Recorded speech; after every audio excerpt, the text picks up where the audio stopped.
Assalamualaikum warahmatullahi wabarakatuh. Pada kesempatan kali ini saya akan menjelaskan presentasi saya mengenai dasar perhitungan pajak, depresiasi, dan amortisasi. Dasar perhitungan pajak. Dasar perhitungan pajak adalah yang ditetapkan serendah-rendahnya 20% dan setinggi-tingginya 100% dari nilai jual objek pajak atau NJOP.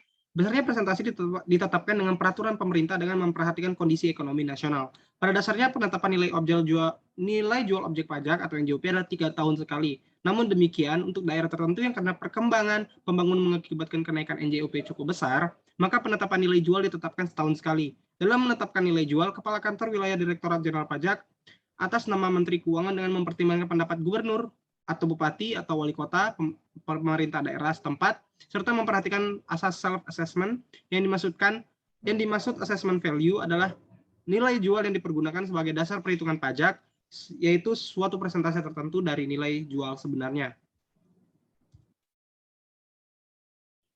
Ini adalah contoh dasar perhitungan pajak yang bisa kita lihat di sini.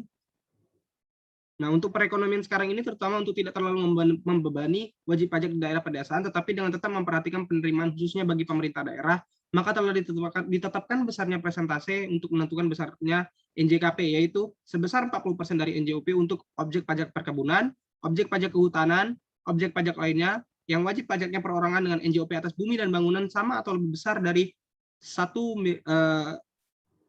miliar rupiah, sebesar 20% dari NJOP untuk objek pajak pertambangan, objek pajak lainnya yang NJOP-nya kurang dari 1 miliar rupiah.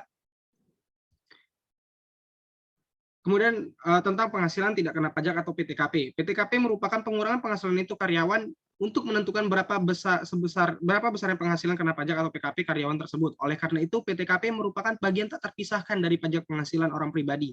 Sejarah perkembangan PTKP telah diatur sejak peraturan Undang-Undang Republik Indonesia Nomor 7 Tahun 1983 dan terus mengalami perubahan hingga saat ini.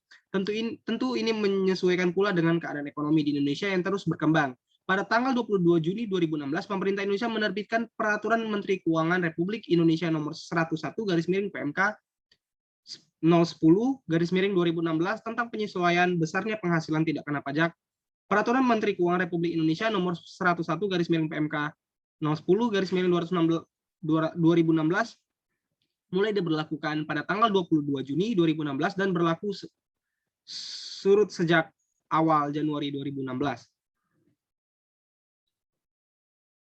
Besaran penghasilan tidak kena pajak telah diatur dalam Peraturan Menteri Keuangan Republik Indonesia Nomor 101/PMK 10/2016 tentang penyesuaian besaran penghasilan tidak kena pajak dengan mempertimbangkan perkembangan di bidang ekonomi dan moneter serta perkembangan harga kebutuhan pokok yang semakin meningkat. Dalam Pasal 1 Peraturan Menteri Keuangan Republik Indonesia Nomor 101/PMK 10/2016 besarnya tarif penghasilan tidak kena pajak adalah 54 juta rupiah.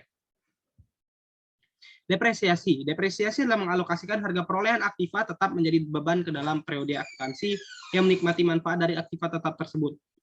Depresiasi juga dapat didefinisikan yaitu sebagian dari harga perolehan suatu aktiva berwujud yang dialokasikan atau diakui sebagai biaya baik setiap tahun atau setiap bulan setiap periode akuntansi. Menurut PSAK nomor 17, depresiasi adalah alokasi jumlah suatu aktiva yang dapat disusutkan sepanjang masa manfaat yang diestimasi yang akan dibebankan ke pendapatan baik secara langsung maupun tidak langsung. Aset tetap atau aktiva tetap dalam akuntansi adalah aset berwujud yang dimiliki untuk digunakan dalam produksi atau penyediaan barang atau jasa, untuk direntalkan kepada pihak lain atau untuk tujuan administratif, dan diharapkan untuk digunakan selama lebih dari satu periode. Jenis aset tidak lancar ini biasanya dibeli untuk digunakan untuk operasi dan tidak dimaksudkan untuk dijual kembali. Contoh aset tetap antara lain adalah properti, bangunan pabrik, alat-alat produksi, mesin, kendaraan bermotor, furnitur, perlengkapan kantor, komputer, dan lain-lain.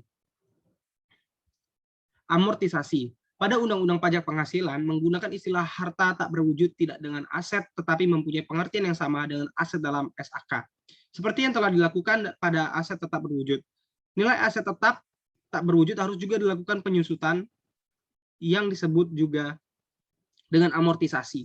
Pengertian aset tak berwujud adalah aset tak lancar atau non-current asset dan tak berbentuk yang memberikan hak keekonomian dan hukum kepada pemiliknya dan dalam laporan keuangan tidak dicakup secara terpisah dalam klarifikasi aset yang lain. PSAK nomor 19. termasuk dalam aset tak berwujud, dalam hak paten, goodwill, hak merek. Metode amortisasi yang dipergunakan adalah metode garis lurus atau straight line method, dan metode saldo menurun atau declining balance method.